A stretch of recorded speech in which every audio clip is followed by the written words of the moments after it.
This is Rating Descending, where we watch IMDb's worst 250 movies so you don't have to. My name's Michelle St. Clair. My name is Abigail Ward. And this week we watched Ghost Rider, Spirit of Vengeance. Johnny Blaze, tortured by the Ghost Rider's curse, gets a chance of redemption through protecting the devil's son whose father is pursuing him. Let's watch.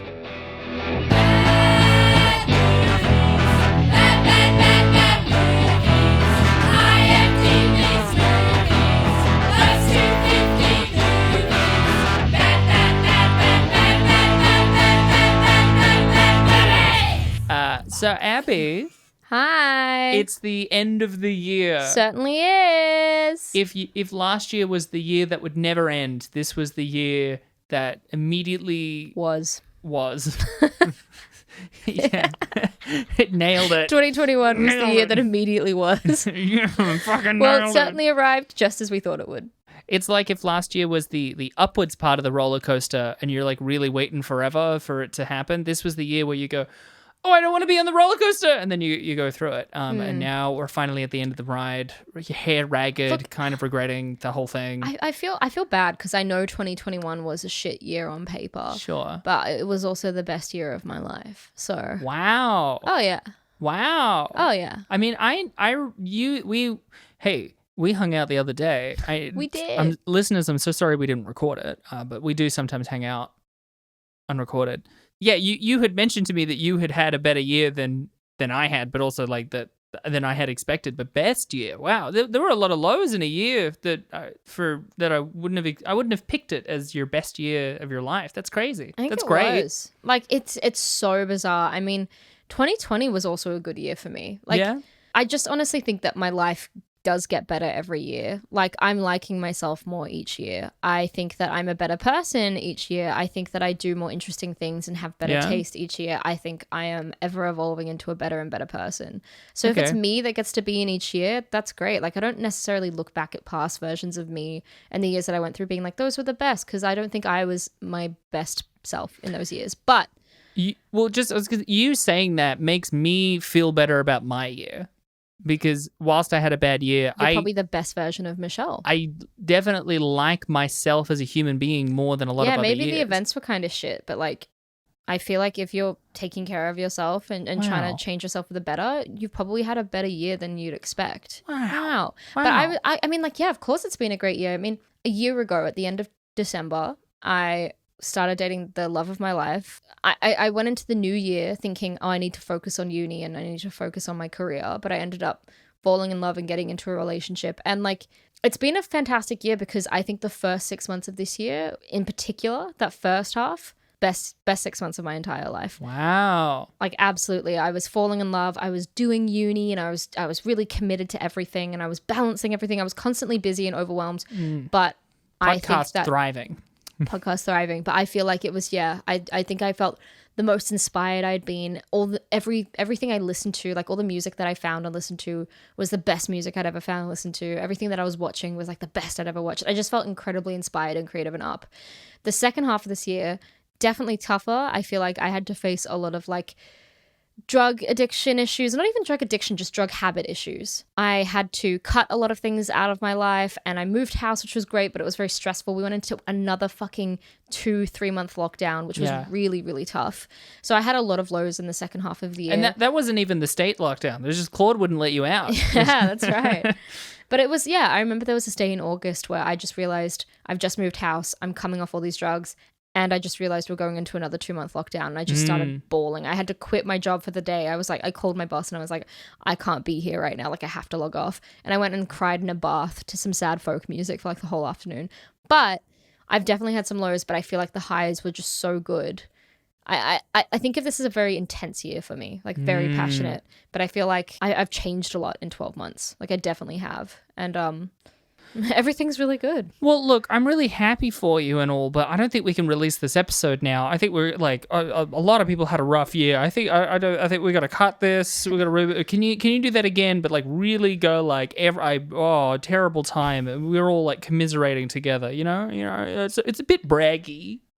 It's just a bit of a braggy energy. I will say, just to balance it. Oh yeah, excellent. It was the best year of my life because it was a very intense year. But in saying that, my highs were incredibly high and my lows were incredibly low. Like I honestly feel like August was one of the worst months of my entire life. I had a shoulder issue. I couldn't sleep on my back for 4 weeks, and I was, again, like coming down all the time. I thought my partner hated me. Like I was agitated all the time. I'd moved house, which was incredibly stressful. Yeah, that's the shit I'm looking for. Yeah, it was fucking awful. And then on top of that, we had this lockdown. It wasn't even like a happy lockdown like last year's where everyone was like, not that last year's was a happy lockdown, but we all had the spirit of we're in it together. We're going to get through this. And then this year it was more like, I don't want to fucking be here again. We've done our time. Why are we here again? It also felt a lot more like the press and the other state. Like this wasn't necessarily reflected in actual people, but there was a much more of a perception of like each of the states against each other. Yeah, 100%. And it just felt so much more aggressive and bitter and divided. 100%. It was awful. It was a bad lockdown. Yeah. It was really, really tough. How was your 2021? Yeah, I mean, look, it had a lot to it. I mean, a lot of flavor, lot of flavor, a lot of tannins, bold, creamy, tons of tannins. I would describe it like a lot of the wines I've had, bitter and not as good as I had gone in hoping. That's because you buy red drink from Aldi, which is like, it doesn't even tell you the great variety of wine on it. It just says red. Abby on her high horse. Ooh, it's like $5 from Aldi. Ooh, and it's delicious. It's sweet and syrupy. It's disgusting. Yum, sweet drink. Ooh, it sounds great. Sounds excellent. I would like some now.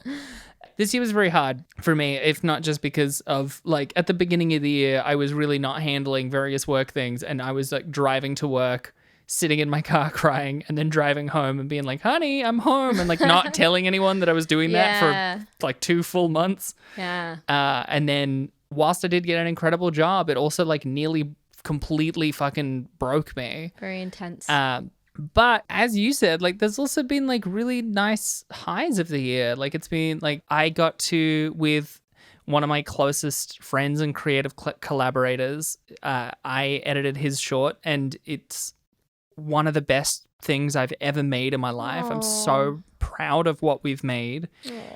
And I'm so hopeful for it in a way that I so rarely am for things that I get to be a part of. That's lovely. It just fills me with creative joy and energy. I feel like 2022 is gonna shape up to be a good year. Like I have a good feeling in my tummy about it. Well, before we pivot into the episode as well, like this is also like obviously we were doing the podcast last year, but this is also the first year that we've done a podcast every single week.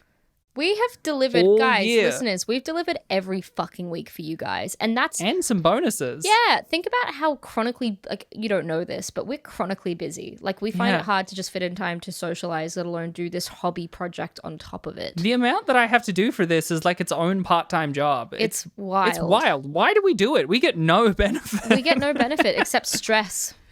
I guess. And late Monday nights. Stress, late Mondays, exhaustion, and I guess the constant anxiety and fear of having to say out to the world in public, I have a podcast, would you like to listen to it? And feel like a weird influencer. But at the same time, I also love it. I've said repeatedly to so many people around me, and it was very, very true for huge swaths of the year. All of it, really. It is my favorite thing that I've worked on and am working on. I really like that we have this cool little thing that is just ours. Makes me really happy. And it's not just ours, it is shared. That's what I like about it. It's not just like, this is my artwork that I made for me. It is like, we made it for us, and now all of us, everyone listening, we're all a part of this. I have to say, really cool. What does bring a tear to my eye is when my friends tell me that they're listening to it and that they're enjoying it. Like, I almost don't care about any listeners outside. That's not true. I love you guys. Thank you so much, you absolute strangers of the universe. But I think when like my friends say to me like, oh, I was listening to that episode today, I'm like, oh, like some of our closest friends listen every week. Thank you guys. Thank you. It's really nice. It makes me feel like, yeah, you care about what we're putting out there, and you want to keep up to date in our lives. And it's nice when friends say like, oh, I hadn't seen you in a while, so I just wanted to listen to an episode. It's nice to know that we're accessible for our friends. Life is fucking hectic. It's nice that we can be like that little fucking click away for them. And on the same note, like, we've gotten emails from people all across Australia and in other countries, and like I love every time we get one and interact on Twitter as well. Like it makes me so happy. It makes me smile that like even if it's just a small handful, like that we can be someone's enjoyable Wednesday. Yeah, you know? that's right. That's great. We've come a long way. We are. I don't know about you, but I feel like an entirely different person to the person I was when I started this podcast. You can't consume this much bad cinema and not have it warp your brain fundamentally. My brain started out as a soft, squishy lump in my head, and now it's a melted puddle. Certainly, my brain had much more like pronounced curves at the beginning, and it is all getting smoother and smoother. You're like a bowling We're ball up in buffing it there. out. Yeah, I'm gonna take that little brain out of your little skull. I'm gonna give it a little sheen. I'm gonna spit in it, give it a little wipe, and I'm gonna throw it down the aisle. What? The bowling alley. Jesus. Is it going to be just the brain, or can it be my whole nervous system? Just the brain, baby. Oh, okay. Oh, that's a shame. Sorry. I just want what I want is as your maid of honor, as your a part of your wedding. I'm not having maids of honor, man. Someone who's present for a wedding and is very important. I'm not having a bridal party. Totally gives a speech. Sorry. I should have told you this earlier. No bridal party. You told it to me, and then I asked if I could do a speech, and you said yes, and I have mentally checked it off. Did I say yes? Because we're thinking no speeches. Sorry. What if I just talk for a really long period of time to everyone at some point? I can't stop you from doing that anyway at the wedding. Yes. So. Oh, nailed it. I'm gonna tie you to one of those like little trolleys, like hand trolleys, and then I'm gonna like gaffer tape your mouth, and I'm just gonna prop you in a corner for the wedding. And then I'll have like a series of signs, like a like for Abby a talk show host. Yeah. It's like Love Actually, but because it's Christmas. ... Oh yeah, nice. And everyone will be like, to me, you are beautiful. Yeah, and everyone will be like, Kinda she's creepy. married, just like in Love Actually. And I don't know. Speaking of movies, I don't have a pitch. Speaking of how love really is all around. This week we watched Ghost Rider: Spirit of Vengeance. It's funny you say we watched it because I feel like I tried my hardest to watch it, but just couldn't follow along. You know how you had a bad reaction to Cats and Dogs too? I had a bad reaction to Ghost Rider too, in that I had to stop and start many times. Not that I would start over, because I wasn't going to put myself through that. But I had to stop and start many times, go back a little bit, figure out what I'd missed. For me, it was a series of action sequences that didn't make sense to me. Yeah. Okay. So, like, I've put myself in a bit of a pickle. Okay. Because last week I expounded profusely about how Jesus burped for our sins. I expounded profusely about how I didn't like Cats and Dogs because it completely engulfed my entire brain into a sea of noise and movement, and I felt seasick and queasy. Yeah. This does that arguably more, and yet I am having the opposite approach in this episode. I kind of enjoyed it. I hated it for about 45 of its 90 minutes, and then something clicked in my brain, and I was like, I get it. I get what's happening. This is incredible. It's still bad, but it's incredible. It's like how the Wachowskis made Speed Racer, which is like its own cinematic art form. Like, it's bad if you treat it like any other movie, and it's the best thing you've ever fucking seen if you understand what it's doing. This is like, what if that was made by someone who isn't as good as the Wachowskis? That's what this was. It's like trying to do its own thing, and it doesn't stick the landing, but I'm like, what the holy shit? I'm jealous. It's like you reach this point of enlightenment with this film that I just couldn't. Your third eye opened halfway through the film, but mine just like, if there was any sliver of a third eye, it sealed itself shut. Like one time when I was 6 years old, I woke up, but I couldn't open my eyes. And I was like, oh my God, I'm blind. And like, they were sealed shut. And I got out of my loft bed, very tough when you're blind. I got out of my loft bed and I like stumbled down. I stumbled through the dark and I found my mom and I was like, Mom, I can't open my eyes. And she was like, you're just tired. Go back to bed. Terrible parenting. If my child said, I can't open my eyes, it'd be like, oh my God, are you okay? But I went back to bed like a fucking idiot. Woke up in the morning, still couldn't open my eyes. My mom comes in and she was like, oh my God. And they had just gummed over. Wow. Like they had just like all the pus had seeped out and completely sealed my eyes shut. She had to get this little washer with warm water water and just dab it away slowly until I could pry my eyelids open. So if I had a third eye, it'd gum over like when I was 6. Whereas mine, wide open, letting this it completely, like, I had a moment, too many like work days in a row that were like 14 hours long. I had just watched Cats and Dogs and then Ghost Rider and then immediately this, and I was just sitting there like achieving nirvana. But all you saw was Nick Cage's filmography just flashing through your eyes. The secret lies with Charlotte. Abigail, we have to steal the Declaration of Independence. I mean, his performance in, like, okay, so just briefly before I get into any of the overview, part of it was like the reassessment of what was going on in this versus Ghost Rider 1, which was a movie that was like not terrible, but also ages so badly each second that you think about it after it finishes. The first 10 minutes are intolerable. It should have just started 10 minutes in. I really hate how much fucking exposition it is. And then you watch it and you're like, this is fine. It's mediocre, but like whatever. It's doing what it's doing, but it's still dumb. And then it ends, and then this movie begins immediately, like right out of the gate, like reshooting and retconning a whole bunch of the first film. It feels like a complete style and tonal reboot front to back. And you're like, what the fuck is going on? And then like halfway through, I was like, no, this is way more interesting than anything the first one did. The first one is just like a movie. This is doing something bold, daring, terrible, but interesting. See, I don't have that first film to base this off of. I don't know anything about Ghost Rider, but I do know that it's based on a Marvel character or a DC character? Marvel character. A Marvel comic. character. And I never saw the first Ghost Rider. I know that your girlfriend Brooke is a fan. But I never got to was see a it fan as a when kid. she was a child. Yeah. Now she's an adult with a critical brain and doesn't like it. But I don't know anything about it. I don't know anything about Ghost Rider. So please educate me. Oh, well, I don't remember like when it started to be written, but like the iteration that we see in this, which is Johnny Blaze, is like the classic iteration of Ghost Rider.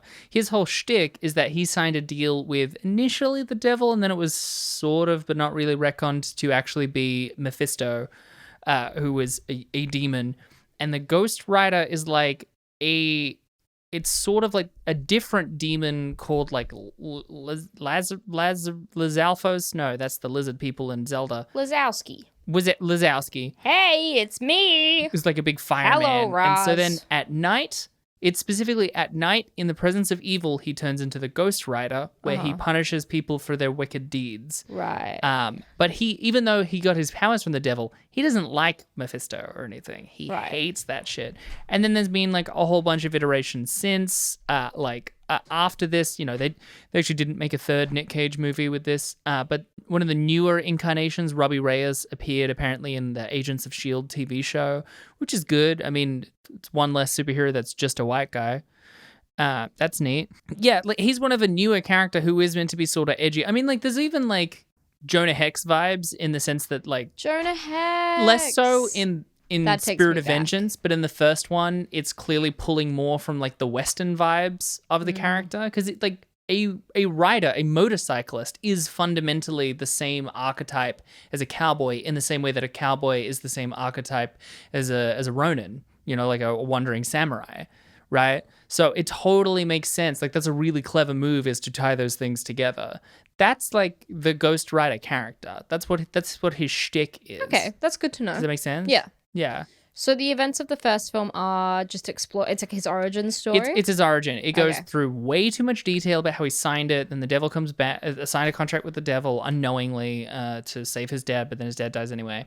Then the devil comes back and is like, now you're the Ghost Rider, and he has to hunt after the devil's son, Blackheart. Both of them do devil's son things, and Wes Bentley is the villain in the first one. Who's Wes Bentley? American Beauty, Hunger Games, Yeah. Interstellar. Interstellar. Yeah, he's fine in it. Hey, curious thought. There's 3 Christopher Nolan films that start with I. Interstellar, Inception, and Insomnia. Oh! Isn't that interesting? I don't think it is interesting, but it's cool. Shut the fuck up. I think that was like the most my dad thing I've ever said, to be honest. My dad likes to have a pub meal with you, and then he'll say, what are the 4 United States that start with the letter C? And which one comes first alphabetically? Oh, well, there's Connecticut, there's California. I assume that one's first. Then there's Coney Island, Colorado. and and Kansas.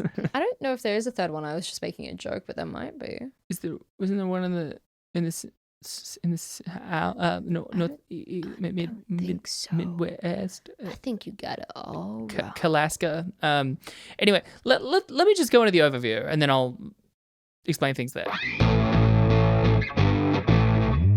So this came out in 2011. The first one came out in 2006-7 sort of year. This is an important detail that I will come back to after the overview, is that it was directed by Neville Dean and Taylor, who... We've come across that name before. Well, we've mentioned the name because they directed Crank as well as directed Crank 1 and 2, as well as directed Gamer, which is a movie that I'm pretty sure appears much later on the list. And I'm so glad because I fucking hate that movie and I can't wait to talk about exactly all the reasons why. And they were also the writers for Jonah Hex. So this is their second appearance on the list. There you go. Yeah, I thought they'd come up as like screenwriting credits somewhere. They mostly direct. This is the last time they were a partnership. I couldn't find any specifics about the reasons why. It stars Nicolas Cage, Kieran Hines, who is replacing Peter Fonda from the first Kieran one. Hines. Me too, and that's why I didn't like seeing him in this, just because I'm like, I want you to have more. Yeah, for sure. Idris Elba is in it. It was made for like 50 to 75 million. All I could ever find was that variant number, and made about 132. You missed the credit of Well, I'm about to get to it because are you talking about our favorite Christopher Lambert? I got so excited when he came out of nowhere. Highlander I was like, himself you is cannot back. mistake that voice. Oh yeah. So we watched the man Highlander from New York. Yeah, we watched Highlander for the podcast, and it was astounding. We watched it earlier in the year, and then a couple of weeks ago, me and Claude were just at home, chilling out, and I think The classic. the classic, and he was like, "Let's watch Highlander, let's do it." Hell and yeah. I was so excited to show it to him, and when it was over, I was like, "What'd you think?" And he was like, "It was terrible. I loved it." Yeah. Like, it's awful. It's a terrible, terrible film. But it's Can incredible. you feel it? Can you feel it, McLeod? The quickening. I love feel that Sean it. McConaughey is like playing the Spaniard. No, he's meant to be an Egyptian in Spaniard. in Spanish clothing, and he's played by a Scotsman. Yeah. And then you've got this Frenchman playing a Scotsman. Yes. Hello, I am from Scotland. I am from an indiscriminate European country. No, it's specifically I am a Scottish Highlander from New York. Oh my god, The there's that Big bit Apple, where I am walking here. I was pitching Highlander to Claude because I thought he would love Clancy Brown's character. Yeah. As the Kurgan, because the Kurgan is so like heavy metal, like he looks like he's in like a glam rock band, and like it's just such an 80s villain. Yeah. And there's that bit where that sex worker comes in and she's like, only one. she comes in, she's like, "Hey, I'm Candy," and he's like, "Of course you are," and he's like standing away looking out the window. It's so good. I fucking love him. Of course you are. Where Christopher Lambert has really found exactly what he always should have been, which is a very strange, overly tattooed monk. When he comes in and he's like, "I am the monk," I'm like, hell yeah, that's it. That's Christopher Lambert. Yeah, you are, Chrissy That makes boy. way more sense. You're the monk man. You're the monk fucking man. monk. Look at that monk man, baby. We're not teasing him. We're with him, right? Yeah, we're not on his making fun side. of him. Well, maybe just a little. Of course you are. As a treat. All right, let me get into the overview proper. 8 years after the first film, a mother and child narrowly escape the devil's forces along with the alcoholic monk who helped them. The monk, Moreau, finds Johnny Blaze, the Ghost Rider, for help, and in exchange, he will help Johnny remove the Ghost Rider's curse. The mother, Nadia, is rescued by the Ghost Rider, but the child, Danny, is taken by Nadia's ex-boyfriend, Carrigan, who takes him to the devil in the form of a man named Rourke. Nadia tells Johnny that she made a deal with the devil, much like his own, and in exchange, he impregnated her with his child, Danny. Saving Danny, they take him to Moreau and the monks, and Moreau helps Johnny remove his curse. Carrigan arrives, kills the monks, and recaptures Danny so that Rourke can turn him into his vessel. Despite being powerless, they try to rescue Danny and stop the ritual, but Moreau is killed by Carrigan. Danny realizes that he has the devil's power as he is his son and re-gifts the Ghost Rider curse to Johnny, allowing him to defeat Rourke's forces and send him back to hell. Nice. I mean, there's a lot not included in that, but that's the basics of what happens, right? Yeah. So just to check, what was the name, of the person Carrigan was turned into? Blackout. Blackout. He's turned into the demon Blackout, who is a comic character. Yeah. And the directors and writers Also, it was written by David S. Goyer, which was that guy writes both the best and the fucking worst movies. It's wild. David S. Goyer. He wrote The Dark Knight and Batman v Superman: Dawn of Justice. Like that guy is complete opposite sides of the spectrum of quality at every turn. Yeah. They admitted that they didn't use literally any part of the Blackout character apart from his appearance. He's like the decay power that he has, where he can anything he touches like turns into like decays and molds and stuff. Does Blackout look like that? Like the white hair and the ghoulish face? Yeah. Okay. Less decayed, but like that hairstyle. Yeah, got you. Essentially, yeah. Fuck, this film was just like... Danny Ketch, the boy, like that's the name of the second iteration of the Ghost Rider. Like that's what it's trying to connect. Oh, there. okay. I struggled to pay attention to this film, man. I struggled so hard with it. I don't know why. It's funny that we have these adverse reactions to different films. I thought Cats and Dogs too. I could get behind that. The cats were cute. But this, even Nick Cage couldn't pull me into this film. No, I think the difference is that in Cats and Dogs, I felt like, it was nobody making it really ever thought it could be anything.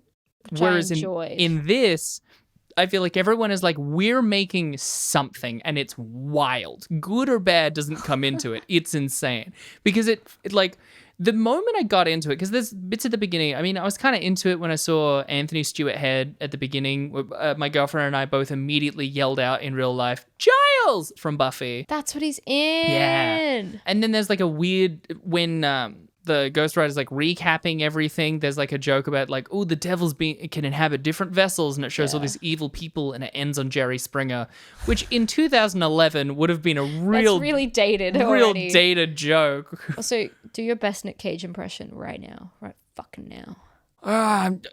I'm Nick Cage.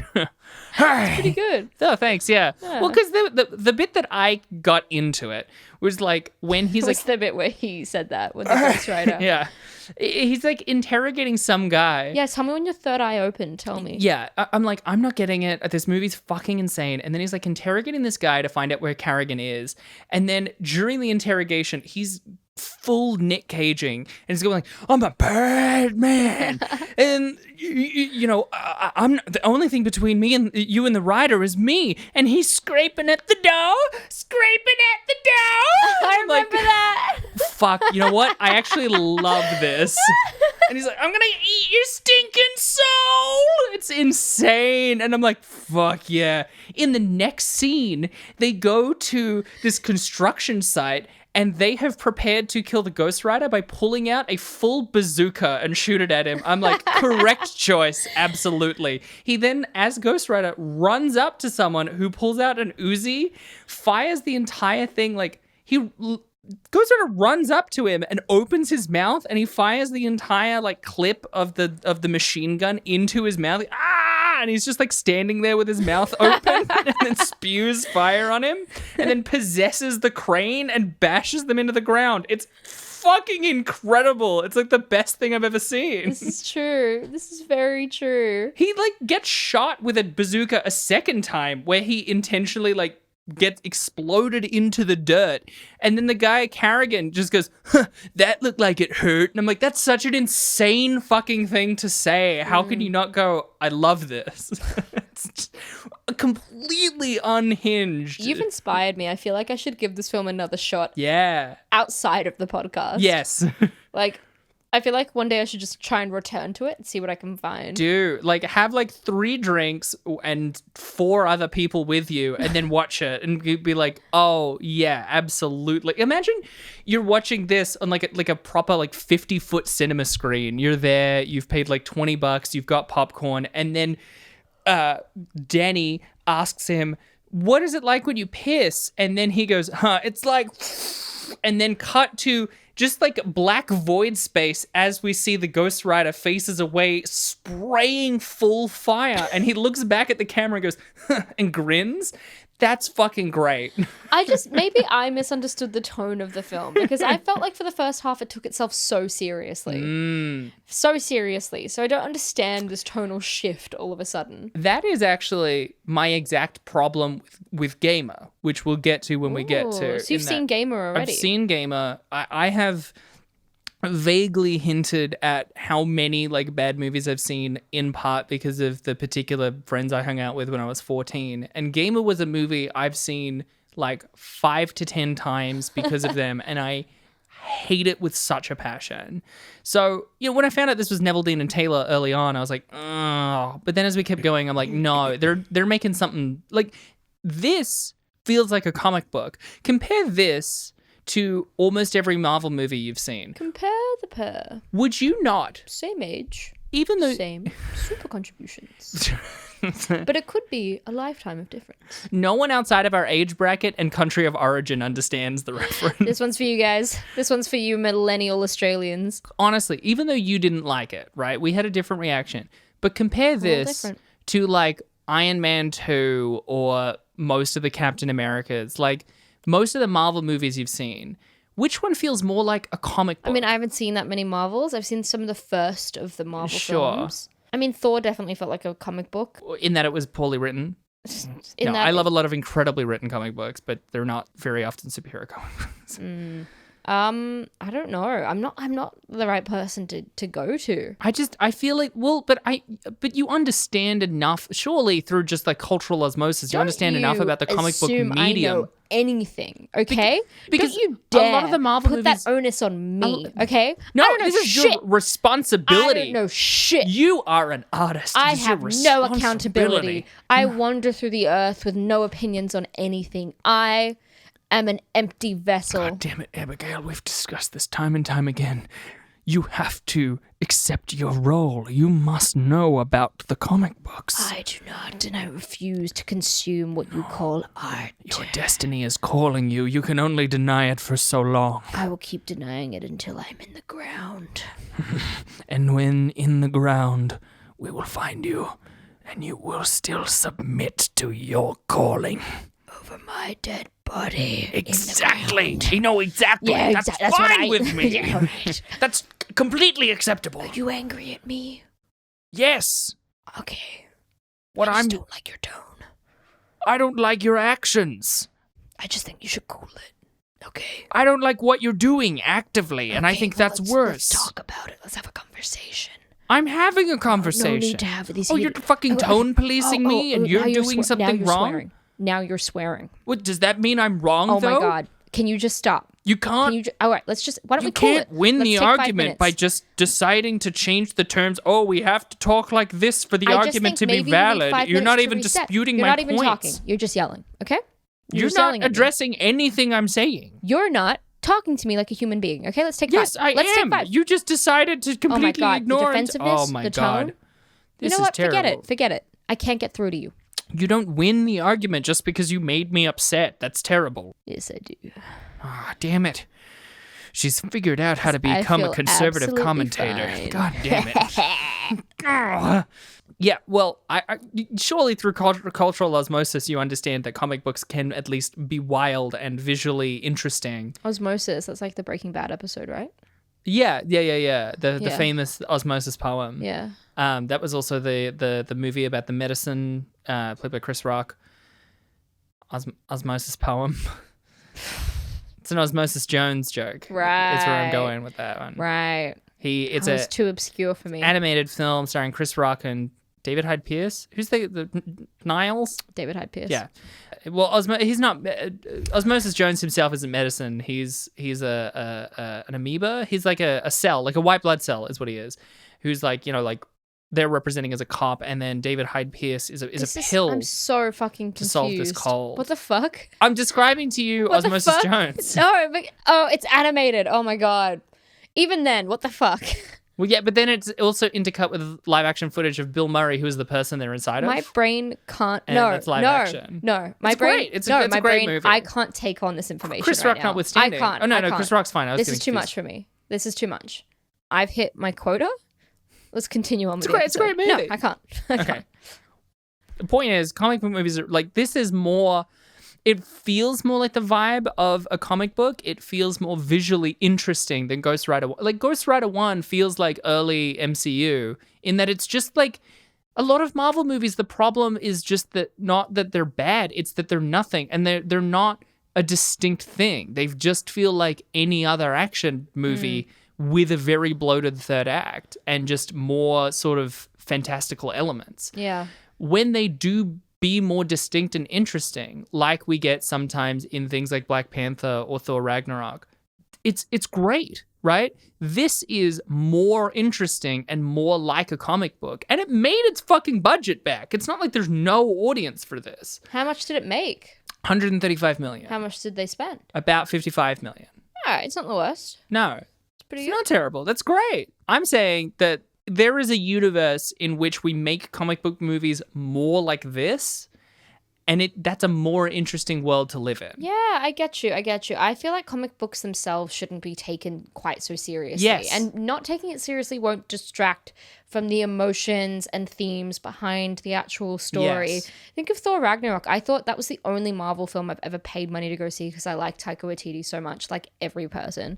It was fantastic. It was so lighthearted, so fun, so well paced, and it also still had moments of genuine emotion behind it. So I was like, what a perfectly balanced, this is what it should be every time. And because it knows Not it's a fucking comic Kenneth book movie. Branagh using Dutch tilts and trying to extract any kind of chemistry many of between them- Chris Hemsworth and Natalie Portman. So many of them are just ashamed of being a comic. Yeah. Right. And so that they'll try and like, no, this is the real grounded version. It's like, no, just be the thing. Be the thing that you are. Like, that's terrible. Yeah. I love so many wonderful comics. And like, even when they are like more serious and dramatic and like emotionally resonant, that they still don't have this like grimdark, edgy, take yourself so fucking seriously, because that's boring. It's boring. It's boring and it's That not shit's interesting. for Australian dramas, right? Screen Australia is funding that shit. So you do your own thing. It is, to paraphrase Ursula Le Guin, it is based on the belief that it is intellectually interesting and truthful to say that human beings are actually dark and evil.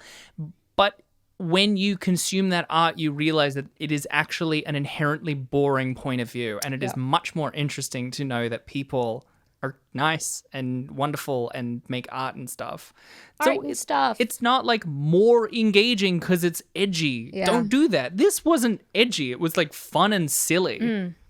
Absolutely insane. Yeah. Make this. This is bad, but it's great. I'm with you. You know what? I will give it a second chance. Michelle, for the first time ever on the podcast, I will be watching this again. Yes. You have changed your mind. My mind. It's my mind.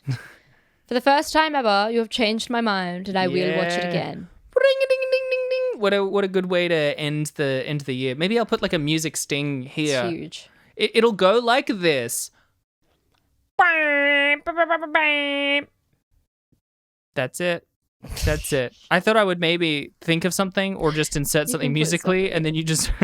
What would it sound like? It would sound like, Abby, when you change your mind. Can we do? I don't think legally we I can don't do think that. we legally get away with that. Maybe we can. Maybe if it's like fair use, if it's just that line. Can someone like legally advise me even before I release this? Can you legally advise me? Is that allowed, or is that? We'll tweet Emma's it. not going to listen to this. We'll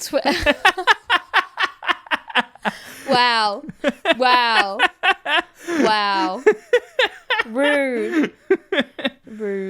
If we get Abba to listen to this, that's a real fucking coup. I never have to work again. That's it. Do you? You know what? I had more I wanted to talk about, but I also want to like end on a high. Do you want to hear some trivia? Fuck yeah, man. IMDb trivia. Trivia. I don't have a huge amount of trivia, but I have some. This is one that actually wasn't in the IMDb trivia, but I found it and I had to include it because I love it. Cage noted conversations about the story where Ghost Rider may end up in Europe on behalf of the church, having story elements, and this is in quotes, very much in the zeitgeist, like Da Vinci Code. The one story set in Europe. I love, there's so much to unpack about Nicolas Cage describing Ghost Rider 2 about being like the Da Vinci Code because it's in Europe. I love it. Nick Cage is a bizarre guy. Do you know that, like, so not to derail, I find this fascinating about Nick Cage. And I think if we've got a movie about Nick Cage, I might as well bring this up. Sure. It astounds me every time I recall this little anecdote. There was this woman in New Orleans in like the late 19th century called Madame LaLaurie. and she was a very wealthy woman, and she Okay. owned a very large, like 4-story home on a Ugh. very prominent corner near Fucking Bourbon landlord. Street in New Orleans. One day there was a fire in her house, and people like, kind of barged in to help her. The fire department came to put out flames, and as they worked their way up the house, they got to the attic, and when they broke the attic open to check that no one was in there and to extinguish the fire, they found a bunch of slaves chained to the walls, and the slaves had been mutilated and tied there for years and starved and beaten, and I mean, like, absolutely, like, mutilated barbarically. Like, she had done these awful things where she'd like lopped off fingers and stitched it to other parts of their body. She'd slashed their face open and cut holes in their cheeks. I mean, just barbaric stuff. This is a comedy podcast. Let's just My favorite bad movie. let's maybe like recenter the energy a little. No, let me finish. No, I'm letting you finish, but I'm just saying, just keep that in your Now that brain I've when got you're your describing attention. the story. The reason that the fire was started was that one of the slaves that she kept as a cook, had started it on purpose because she was like, fuck this place, like, I have to get out of here somewhere. Yeah. And so this poor maid had started the fire just to see what she could do to get out. Yeah. And Glad you're recentering the energy. once they had found all these mutilated slaves and freed them and taken them out of the building, they were like, let this fucking house burn. And they set it back on fire. And Madame LaLaurie Love that. fled. Oh. And she wasn't punished for her crimes because no one could ever locate her, and she went completely missing. Like, no one ever saw her again. But the mob had like tried to tear the house down, and while they set it on fire all night, when the flames were extinguished, the building still stood, and they decided to rebuild it. And the facade is still there, the interiors are still there, but they rebuilt it, and someone else bought it, and the house still stands today. And in fact, the windows of the attic are still sealed from when they were with Madame LaLaurie. Oh. It's super gothic. Nick Cage bought that house a couple of years ago. Why? I don't know. If there's anyone I don't trust with that house, it's Nicolas Cage. That sounds like some weird gothic shit Francis Ford Coppola's nephew would do.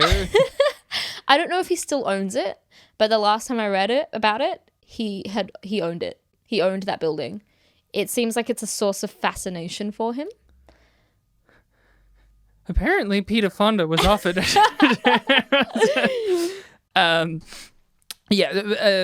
Peter Fonda played the character of. He wasn't called Rourke in the first one. It was weird. I don't think he was given a name, but it was just like, we know he's the devil. They never give him the name Mephistopheles, who is Mephisto in the comics.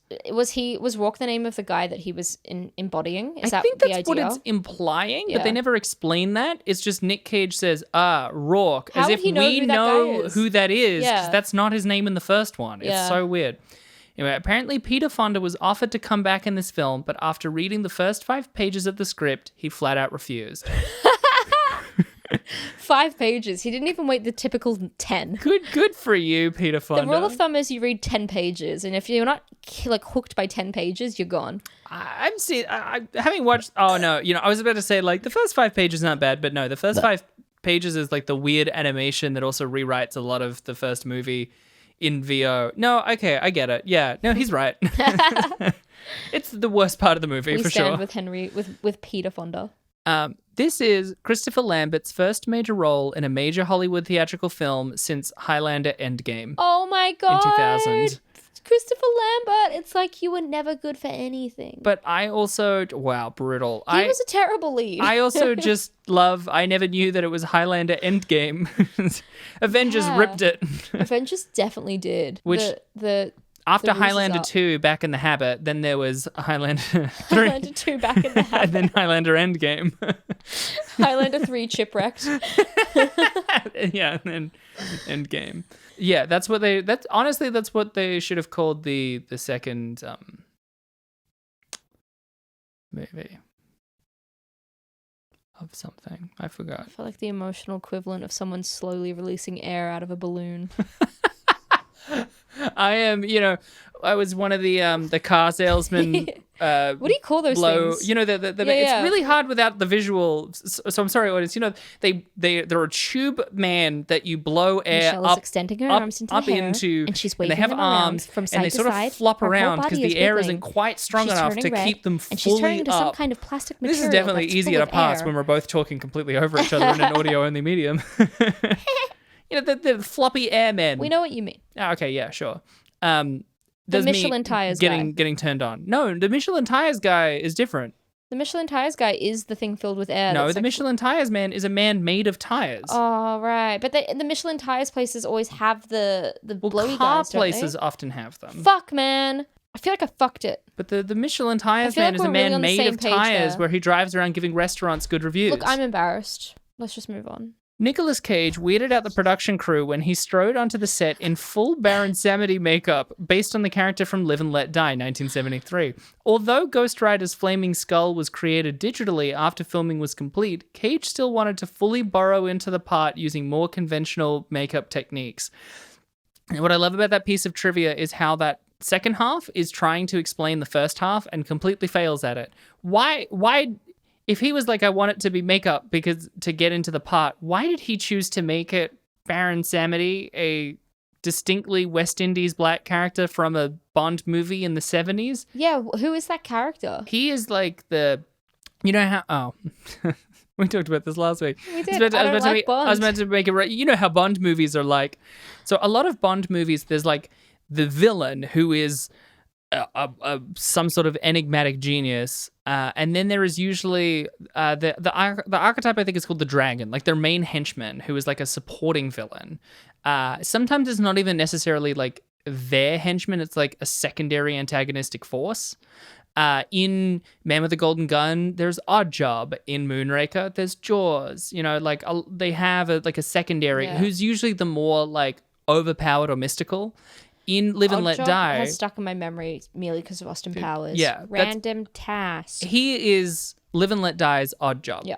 Right? There we go. And he wears like white voodoo makeup is the idea, and he wears a top hat. Right, that is and, weird. And his whole thing is that he's really creepy because we see him full on die several times and he keeps coming back and it's not revealed how he does it. And that then is creepy. you think he's finally killed, and then the final shot is Bond is driving away on a train, and then as it goes, we see the back of the train and Baron Samedi's on it, and then we hear "Live and Let Die." It's actually pretty great. It's a fun time. I find that really odd because there's no typical supernatural elements to Bond, so that's really quite out of character. But Bond often is like pushing, like he goes to space at one point, right? Like you're right in that supernatural is an odd direction, but it's like meant to be like lightly supernatural. Like they're like, oh, he's an escape artist, and the only confirmation that it's like fully supernatural is that last shot. Yeah. But that's never explained. So it's just like a fun little wink to the audience, you know? That was all the trivia I have. So do you want to hear some reviews? Fuck yeah. Reviews! So this has 18% on Rotten Tomatoes, and we're still in the 4.3s on IMDb. Here is a review from Ben Sachs from the Chicago Reader. Ben Sachs notes that this is the first time directors Neville Dean and Taylor have directed a script that they didn't write. And this is in quotes, and the superhero plot often seems to hamper their imaginations. But he says the film doesn't lack for crazy charm, praising Cage and Hines for their admittedly weird performances. Admittedly weird. Both of them are doing fucking wild performances.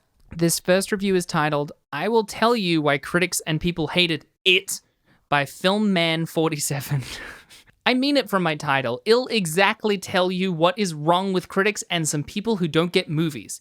If there is Daniel Craig playing James Bond, everyone goes, oh, it's badass. But everyone forgets about previous dark Bond Timothy Dalton. Same thing happens here in a different way. You see, I loved the first Ghost Rider 2007 with Nicolas Cage. In 2012, we got we got Ghost Rider 2, Spirit of Vengeance. Nicolas Cage is back, but with a new cast and directors. The story was nice, but the direction was bad, with bad camera movements, and Ghost Rider was weak. But that was the whole point. Ghost Rider is not Hulk. It's just like the comics. But the stupid critics and some audiences around the world who went to see and crying about it. Why? Because they didn't get it. It was supposed to be this way. I think movie critics should no exist in this world. I hate them. I like this movie. To be honest, I don't get the bad reviews. It looked like the movie was made in the 90s, so anyway, just pick the DVD up and leave the brain behind, and you might like it. 10 out of 10. Pick the DVD up and leave the brain behind. What a motto to live by. Critics should no exist in the world. They should know. I hate them. This is a review titled When Critics Get Butthurt ... by MJ Lower. 28991. I'm rubbing my hands in anticipation of how edgy this is going to be. Let me begin by stating that every Marvel fan should get on their knees and thank the universe that there is even a Ghost Rider movie for them to watch. That being said, I'm so tired of critics throwing movies under the bus when they don't get a free screening. It's childish and abhorrent to us adults who work for a living. This movie was great in my opinion. I'm forever thankful that we live in such times as to have believable effects in movies. All these spoiled brats who grew up on Harry Potter have no idea what it was like growing up in the 70s and 80s when all there was blue screen effects. Have you seen Tron? That's what was available for me growing up. And I loved every minute of it. Now, these days, CG effects are incredible and seem to be every reviewer's problems with this film. How about not focusing on CG and watching the movie? This movie is great. It has it all. So don't be a jerk. Give this movie a chance first. Trust your own self and make a decision of your own. Thanks. 10 out of 10. 10 out of 10. This guy, real not with the times. I think his 10 out of 10 is primarily based on it having effects that are better than the CG in the 80s. I also don't think he understands what blue screen is. This last review is my favorite. It's called If You Didn't Like This Movie, Then You Missed the Point. Always a strong sign. By Ugly Goblin Boy.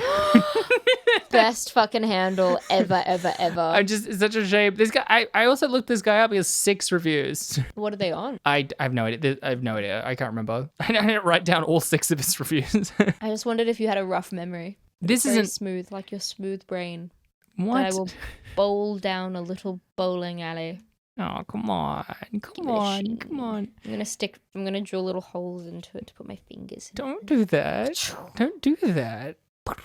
Don't do that. That was the sound of pins falling down. This is Ugly Goblin Boy's opinion. I love Ugly Goblin Boy. This is an easy one. I didn't walk into this film with high expectations. In fact, I ended up with a clear head. I saw the trailers, I saw the cast, and in the end, all I could think is, this is going to be a Nick Cage crazy fest. Guess what? It is! I watched this flick with a handful of friends, and we had a blast. The only thing I could say about this movie is that it could use more Nick Cage. Actually, I think the Cage aura rubbed off on the rest of the cast because it seemed like everyone, save for the kid, he was pretty serious, was trying to do their best Nick Cage impression. I wasn't sure if this film was designed to be satire or simply a great B-movie. Regardless, I enjoyed it. It was exactly what I expected to see when I walked into the film titled Ghost Rider Spirit of Vengeance starring Nick Cage. If you didn't like the film, perhaps you forgot what a Cage film is over the last 20 years. Final words, Nick Cage. 10 out of 10. Agreed, my guy. Ugly Goblin Boy has got it right. Truly, this was a movie that stars Nick Cage. Yeah. Ugly Goblin Boy. Well, 10 out of 10. What were your thoughts on the movie? I think What was your Ugly review? Goblin Boy really summarized how I felt about it. Like, my final words are like, Nick Cage. I mean, what is he up to in his little spooky home where people got tortured and mutilated? God. What are you doing, Nick Cage? I mean, he doesn't What are live you there. up He just owns it. I'm going to give it for that reason. For that reason? 1.9 out of 10. Wow. 1.8. I fucking hated it. Wow. 1.8. Pending future reappraisal. Pending future reappraisal, but as it stands, in light of Madame LaLaurie's home, 1.8. Nice. I like that. I appreciate that. Like I said, like it took me a while, but once I clicked into this movie, I enjoyed it. I think Idris Elba was doing what Idris Elba does, which is be surprisingly good without being astounding in movies that aren't great. I thought the Romani woman was great. She was okay. I thought she was such a lackluster lead. I think she was barely given any lines because Neville Dean and Taylor don't really like or write women. But I think, with that, I remembered that she existed, so that's cool. And yeah, Nick Cage is just going, I really like that they unleashed him in a way that they didn't in the first Ghost Rider. Unleash the cage. That being said, they unlocked the cage. They did. That being said, I earlier pointed to other movies that are trying to do this kind of wild filmmaking more successfully. This is still not great. So I can't do the thing where I give it like a positive review because it's secretly really good, because it's not secretly really good, but it's a really fun time. So Yeah. I think I'm going to give it a 4.8, Nice. which makes it below 5, but above the IMDb review. Wow, we have a solid 3-point difference going Yeah. on here. That's quite substantial. One of the last times we had this big a difference is Taxi, where I said it was a 4 and you said it was a 1. I hated Taxi. You really it was did. like pushing me to breaking points. That's what I mean. I love how like there's just occasionally a film that just pushes either of us too far out of nowhere. For me, it was Taxi. I think that's And fair. Sex in the City too. Well, that was Ghost Rider Spirit of Vengeance. Please, pretty please, join us and follow us on social media if you would like. You can find us on Twitter at RateDescendPod. You could find us on TikTok at Rating Descending, or email us at ratingdescending@gmail.com. Or even if you don't like, do it anyway. It'll be fun. Yeah. Trust me. I'm Yeah. your friend. Okay? I wouldn't mislead you. We're I'll have a good friends. time. I'll enjoy it. Yeah, do it for me. I'll be like, hey there, little baby. You having a good time? You can also find us on our personal accounts. I'm on Insta under Abigail J. Ward. And you can also find me if you if you prefer. You gotta choose one of us. And you'll find out very quickly that one of us only tells the truth and one of us always lies. You can find me on Twitter and Instagram at Michelle.St. And don't forget to leave us a review on Apple Podcasts or any of the podcasting providers that you use. There's It also really things like makes a Podchaser difference. or whatever, or like Podbean, yeah, things all that the pod things. varieties. If it's got a review section, please just Please. please. Wait, hang on. Oh, don't. Oh. Well, yeah. It ends as it begins, doesn't it? This year began with Sex and the City 2 and it ends with this. Burps. Recurrent. Yes. What are we watching next week? Now, what are we watching next year? Next year, wait. We're watching College Road Trip. Nice. You know, what was that? Euro Trip? I That love movie? Euro Okay. Trip. Okay, no. We've brought this up like we've brought it up like 4 different times. I was just gonna say every time you talked about Euro Trip, I would always think it was this movie. I would get confused. We can't talk about college. No, we can't do it again. No. We can't end the year this way. Not like this. Not like this. No. I'm getting sucked into the new year. I thought it'd be fun. See you in the movie.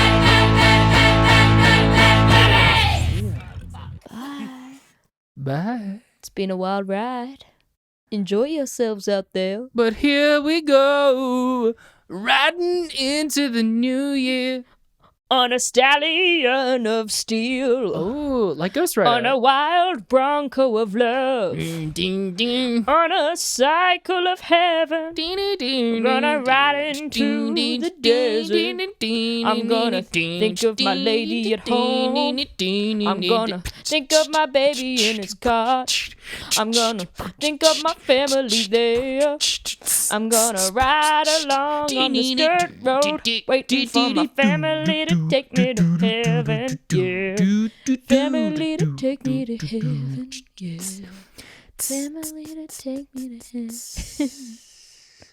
heaven. Happy New Year. Oh, Bye. hi. Bye.